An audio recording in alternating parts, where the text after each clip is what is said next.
이어서 여당인 국민의힘 이야기를 좀 들어보겠습니다. 국민의힘의 김용태 의원 전화로 연결되어 있습니다. 의원님 안녕하세요.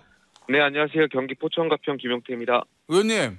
예. 내일 국민의힘 의원들 입장에선 가장 중요한 표결 두 가지가 있는데 의원님 정하셨어요? 저희는 당론으로 이제 탄핵을 반대하고 부결하겠다라고 말씀드린 바가 있고요. 예, 당론은 예. 예, 저도 탄핵에 반대하고 있습니다. 저희가 87년 민주헌법 체제 하에서 예. 대한민국이 이미 한 번의 탄핵을 경험했지 않습니까? 그로 예. 인해서 양극단의 적대적 진영주의가 악화되어 왔고요. 제가 탄핵에 반대하는 것은 여당으로서 이번 계엄 상황에 대해서 책임을 회피하는 것이 아니라 예. 탄핵 정치의 악순환을 끊기 위한 것이었고요. 여당의 많은 국회의원들이 정말 많은 복잡한 고민을 했을 겁니다. 예. 여당이 갖고 있는 위치와 또 책임이 있기 때문에 탄핵에 반대할 수밖에 없는 상황들을 말씀드리고 싶습니다.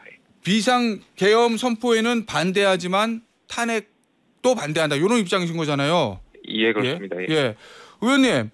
예. 일각에서는 저 내일 뭐 단체 기권, 이탈표 방지를 위한 확실한 수단으로서 뭐 지도부에서 아예 불참, 기권 요거를 검토할 수도 있다는 얘기 나오는데 그건 어떻게 보세요? 거기에 대해서는 아직 저희가 논의되거나 정해진 바가 없고요. 예. 아무래도 지금 의원들도 모두가 이제 각자가 헌법 기관이다 보니까 뭐 당론과 다르게 다른 생각을 하실 수 있다라고 생각합니다. 예. 다만 지금은 책임 있는 여당으로서의 하나의 목소리를 내는 것이 굉장히 중요한 시점이라고 생각되고요. 예. 그렇기 때문에 원내 지도부도 그런 측면에서 고민이 많은 것 같은데 예. 아직 저희가 결정 내린 바는 없습니다. 혹시 당론으로 이제 이거를 부결시키기로 결정을 했고 김용태 의원도 당론을 따르겠다고 말씀하셨는데 이게 무기명 투표잖아요. 그렇습니다. 예. 이탈표가 나와서 8표면 통과되는 거거든요. 그 이상 나올 가능성은 전혀 없다고 보십니까? 아니면 당내 분위기 보니까 이거 좀 위험할 수도 있는데 이런 생각이 드세요? 지금 상황에서는 뭐 그동안 언론에서 또 제가 느낀 바로 또 이제 당의 친윤이든 친한이든 이렇게 분류해 왔던 거 아니겠습니까? 그렇지만 예. 한동훈 대표께서도 탄핵을 막겠다라고 노력하겠다라고 말씀하신 바가 있고 예. 또 지금 당내의 많은 의원들이 또 탄핵과 계엄을 다르게 생각하고 있기 때문에 예. 이게 가결될 정도의 이탈표가 발생하진 않지 않을까 생각을 합니다. 자, 그런데 예. 김건희 여사 특검법 재표결을 민주당이 그 앞에다 붙였거든요. 날짜를 땡겨가지고. 예. 요거는 민주당에서 왜 이렇게 두 개를 붙였다고 보십니까? 제가 비상계엄에 너무 충격을 받아가지고 그래요? 예. 특검에 대해서 지금 고민을 미처 다 하지 못했는데 예. 아무래도 민주당이 이제 두 가지 다 국민의힘 저희 당이 막을 수 없다라는 전략적 판단을 한 것 같고 예. 실제적으로 두 가지 건이 같이 올라온다고 한다면 아하. 이미 저희가 이제 당론으로 탄핵을 반대하겠다고 정한 이후에 예. 특검까지 현실적으로 두 가지를 막기는 예. 정무적으로 그건 어려울 수 있지 않나 아하. 개인적으로 생각이 들고요. 아마 그러한 지점을 민주당이 전략적으로 파고 같이 올린 거 아닐까 생각이 듭니다. 자, 그러면 김건희 여사 특검법에 대해서는 지금 국민의힘에서 신경 쓸 틈이 없었는지 아직까지 당론이 나오진 않았어요. 어제 의원총회에서. 예. 이거는 어떻게 하실 생각이세요, 의원님? 뭐 의원들의 각자 판단에 맡기시겠지만 예. 조금 전에 말씀드린 바와 같이 두 개 다 반대하기에는 현실적으로 어려운 측면이 있지 않을까 그러면 생각이 듭니다. 현실적으로 김건희 여사 특검법을 통과될 가능성이 높다, 당내 분위기가?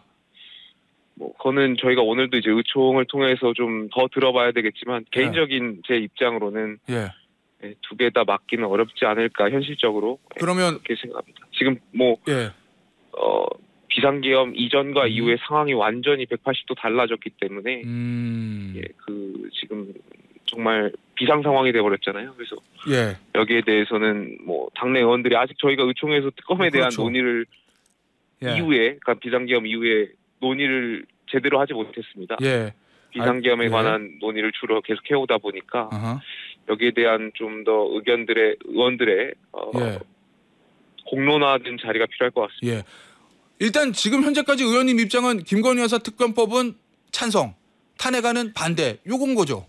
아직 뭐 찬성이라고 제가 입장을 정하지는 못했는데 현실적으로 두 개 다 반대하기는 어렵지 않을까에 대한 뭐 그런 생각이 있습니다. 그러면 결정하지 못했습니다. 어쨌든 지금 현재 고민해 보겠습니다. 지금 현재 확률은 특검 찬성, 탄핵 반대가 높다.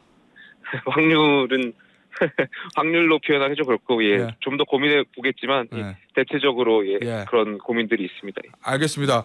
의원님 제가 알기로는 저 비상계엄이 있었던 날 저 한동훈 대표하고 함께 국회에서 가서 이 해제 결의안에 찬성하신 18명 중에 한 사람으로 알고 있는데 맞죠, 의원님? 그렇습니다. 예. 자, 비상계엄은 잘못된 것이다. 반대한다. 그런데 탄핵은까지는 안 된다. 왜냐하면 악수전이 반복이 되니까 이런 얘기거든요. 그러면 의원님이 생각하시는 지금의 수습책은 뭐가 있습니까? 대통령 비상계엄에 대해서 일단 대통령께서 왜 그런 판단을 내리셨는지 명확한 설명이 아직 없으셨어요.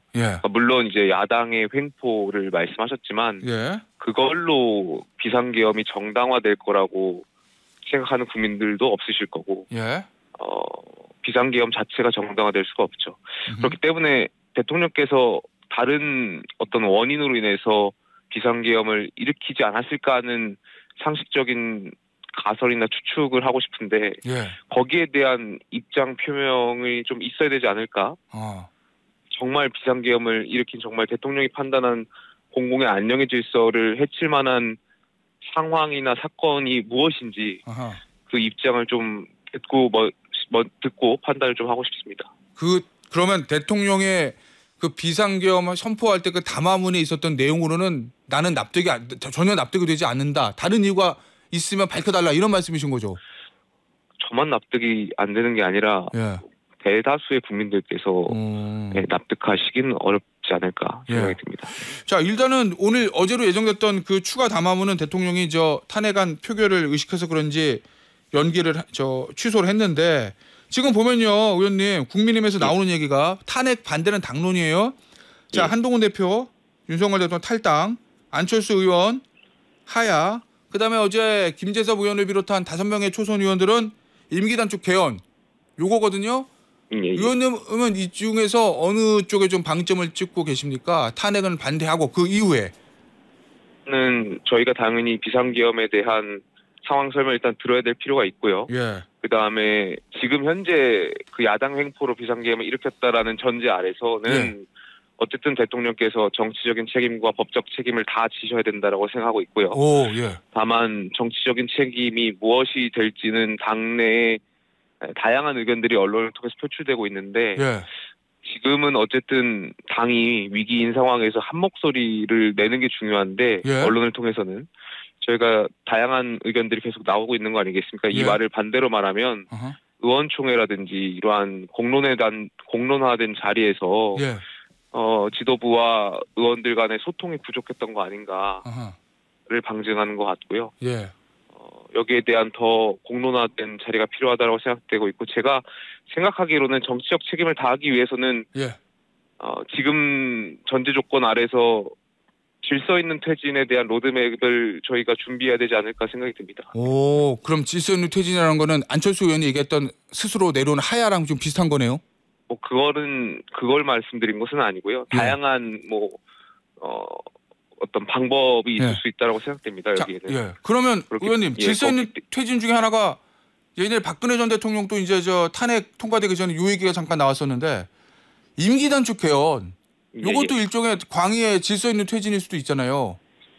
그럴 수는 있겠습니다만 지금 정부에서 임기 단축 개헌을 할 상황이 아니라고 생각합니다. 지금 사실상 비상계엄 이후에 후속 조치로 인해서 국정이 어려워지는 순간들이 있잖아요. 근데 여기에 실공화국 개헌까지 준비하기에는 현실적으로 어려운 부분이 있을 거라고 생각되고요. 이걸 수습하기에도 벅차다 이런 말씀이시군요. 그렇습니다. 그리고 지금 이 비상계엄에 대한 책임으로서 임기 단축 개헌은 맞지 않다라고 저는 개인적으로 생각합니다.